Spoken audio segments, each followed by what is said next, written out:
ሰላም ሰላም ጤና ይስጥልኝ እንዴት ናችሁ? ለዚህ ቻናል አዲስ ከሆናችሁ ሰብስክራይብ በማድረግ ቤተሰቤ እንድትሆኑ ጋብዛለሁ።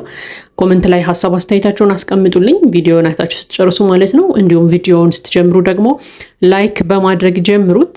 ያው ዛሬም ተመልሰን መተናል እንግዲህ እንደተለመደው ዛሬም እንግዲህ አንዳንድ ትንሽ ያልጠበቅናቸው ነገሮችም ተከስተዋል። ትንሽ ዝብርቅርቅ ያሉ ነገሮችም አሉ። የኛንም ሐሳብ አስተያየት ደግሞ የግላችንን እንግዲህ እናስቀምጣለን ማለት ነው። ለማንኛውም ዛሬ እንግዲህ የአብርሃም ታላቅ ወንድም ዴቭ እንግዲህ ሁሉንም ሰብሰብ አድርጎ አንድ ላይ ለማነጋገር ጠርቷቸው ነበር። ያው እንግዲህ ከጠራቸው ውስጥ ያው ሩታንና አብርሃምና ቡዜን የጠራው ነገር ግን ያው ሩታ ስትመጣ እንግዲህ ከወንድሟ ጋር መታለች። ይሄ ነገር የማይሆን ነገርን አስከስቷል ማለት ነው። እንግዲህ የሩታ ወንድም መምጣቱ ነገሮችን ድብልቅልቅ አድርጓቸው ይሄዳል ማለት ነው። ለምን እንደሆነ አላውቅም። እኔ በሩታ በኩል የሚመጡ ሰዎች ብዙ ጊዜ ነገሮችን አበለሻሽተው ነው የሚሄዱት። ባለፈውም አይተናል ሜሪ መታ ምን ያህል ድብልቅልቅ አድርጋ እንደሄደች በሩታና በቡዜ መካከል ያለውን ክፍተት ምን ያህል አስፍታ እንደሄደች አይተን ነበር። ዛሬ ደግሞ እንግዲህ ኖቤል መጥቶ በቡዜና በሩታ መካከል ብቻ አይደለም በቃ በአብርሃም ቤተሰቦችና በእነሱ ቤተሰቦች መካከል ያለውን ክፍተት ሁላ አስፍቶ ነው የሄደው ማለት ነው። ምክንያቱም ከንግግሩ እንደተረዳ ነው ከሆነ አንዳንድ ንግግሮቹ ላይ ለእናንተ እህቴን ትቼ አልሄድም፣ ከእናንተ ጋር ተለያይተናል፣ በቃ ምንም ወደኛ ህይወትም እንዳትመጡ ሁላ እያለ ደጋግሞ ሲያወራ ስለነበር ማለት ነው። ለማንኛውም ግን እኔ አንዳንድ ጊዜ አንድ ነገር አስባለሁ። በቃ ለምን አይለያዩም? አብርሃምና ሩታ በዚህ ልክ የማይስማሙ ከሆነ ለምንድን ነው በቃ 10 ጊዜ የሚገናኙት? ቤተሰቦቻቸውን እንዲገናኙ የምታደርጓቸው ለምንድን ነው? በቃ አንፈልግም ካሉ በቃ ይለያዩና ሰላማቸውን ያገኙ። ሩታም የራሷን ህይወት ትምራ ትኑር፣ አብርሃምም የራሱን ህይወት ይኑር። በቃ ከዚህ በኋላ አንድ ላይ የመሆን እድል ከሌላቸው በቃ የላቸውም፣ አለቀ። 10 ጊዜ እየተገናኙ በንግግር ከመቆሳሰል ቢለያዩ ይሻላል። በቃ ይፋቱ ካልሆነ አንዳንድ ጊዜም እኮ በቃ ቤተሰብ ጥንክር ብሎ ተፋቱ በቃ ምናምን ብትሏቸው ሁላ ሀሳባቸውን ሊቀይሩና አንድ ላይ የሚሆኑበት ነገርም ሊፈጠር ይችላል። ያው እየተግደረደሩም ይሆናል ብዬ አምናለሁ። ምክንያቱም ሩታ ውስጥም የሆነ ስሜት ያለ ይመስለኛል። አብርሃም ውስጥ ያለውም ነገር የጠፋ አይመስለኝም ለሩታ። ስለዚህ እናንተ እስኪ በቃ ተፋቱ ተለያዩ በቃ በሏቸው። እስኪ 10 ጊዜ ልታስታርቋቸው ስለመከራችሁም ሊሆን ይችላል ሁለቱም ልጆች እየረበሹ ያሉት ብዬ አስባለሁ። ስለዚህ የምርም ደግሞ ተጠላልተው ከሆነ ሩታም ለአብርሃም ያላት ፍቅር አልቆ ከሆነ አብርሃምም ያለው ፍቅር ለሩታ አልቆ ከሆነ ደግሞ በቃ ይለያዩ፣ ውስን አድርገው ይለያዩና ሩታም የራሷን ህይወት ትኑር፣ አብርሃምም ሄርሜላ ጋር ያለውን ነገር የሚፈልገው ከሆነ ሄርሜላ ጋር ተጋብተው ይኑር። በቃ ሰርግ ደግሳችሁ ዳሩት አብርሃምንም እንጂ እስከሚገዳደሉ ድረስ ነው እንዴ የምትጠብቁት? አንዳንድ ጊዜ በቃ ካልተስማሙ አልተስማሙም ነው። ምንም 10 ጊዜ መነጋገር ምንም አያስፈልግም። በቃ ሰሞኑን እንዳየነው ከሆነ በቃ ሁሉም ነገር ወደ ጥላቻ ነው እየሄደ ያለው። ከነ አብርሃምና ከነ ሩታ አልፋውን በቤተሰብ ገብቷል ጭራሽ። በቃ አሁን የቀሩት ትልልቆቹ ናቸው፣ እናትና አባት የሚባሉት ብቻ ናቸው ያልተነካኩት እንጂ ሌሎቹ በሙሉ ተነካክተዋል። በተለይ ቡዜና ሩታ መሀል ያለው ነገር በዚህ ልክ ይሰፋል ብሎ ማንም አስቦ አያውቅም። እንግዲህ ሩታ ቡዜን በጣም የተቀየመቻት፣ ቡዜም እንግዲህ ሩታን በጣም ተቀይማታለች።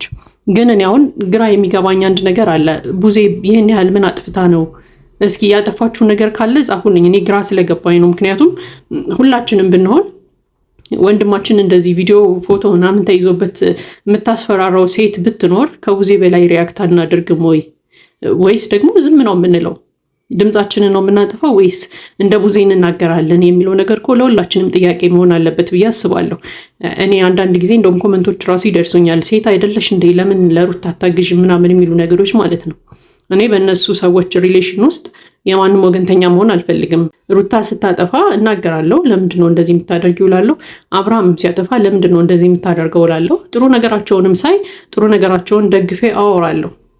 ከዛ በዘለለ ግን ሩታ ሴት ስለሆነች አብርሃምን እንደፈለገች ታርገው እንደፈለገች ትበቀለው ምናምን ብዬ ግን ማስብ ሰውም አይደለሁም። ምክንያቱም እውነት አብርሃም የኔ ወንድም ቢሆን ዝም እላለሁ ወይ ብዬ አስባለሁ አንዳንድ ጊዜ።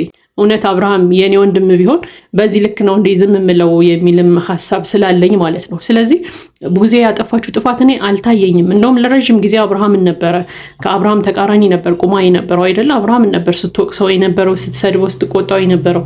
ነገር ግን ሩታ ስታጠፋ ሩታን ስትናገራት ለምን ተናገርሽ ተብሎ በዚህ ልክ መከፋትም አስፈላጊ ነው ብዬ አላምንም።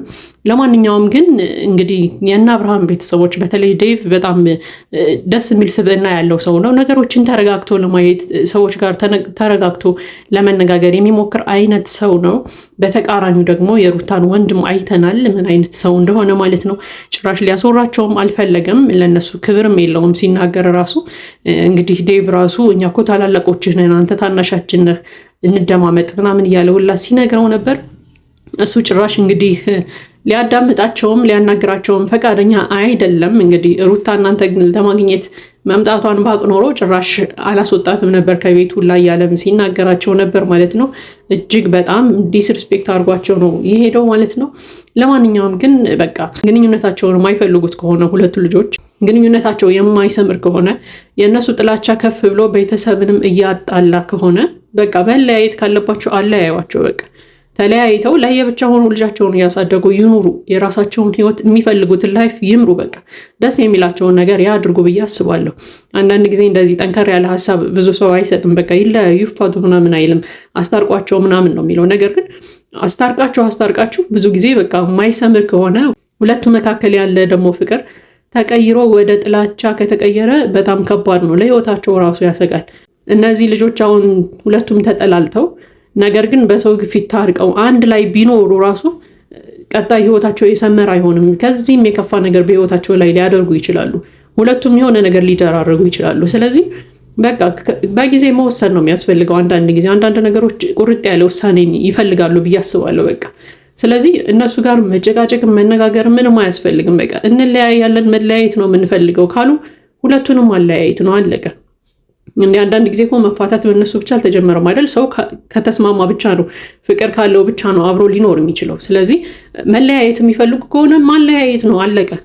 ከዛ ሩታም የራሷን ህይወት ትምራ። ቤተሰቦቿ እንግዲህ የፍቅር አጋር ካመጣች ባል ካመጣች ይዳሯት ሩታን በቃ ድል አድርገው ደግሰው ይዳሯት።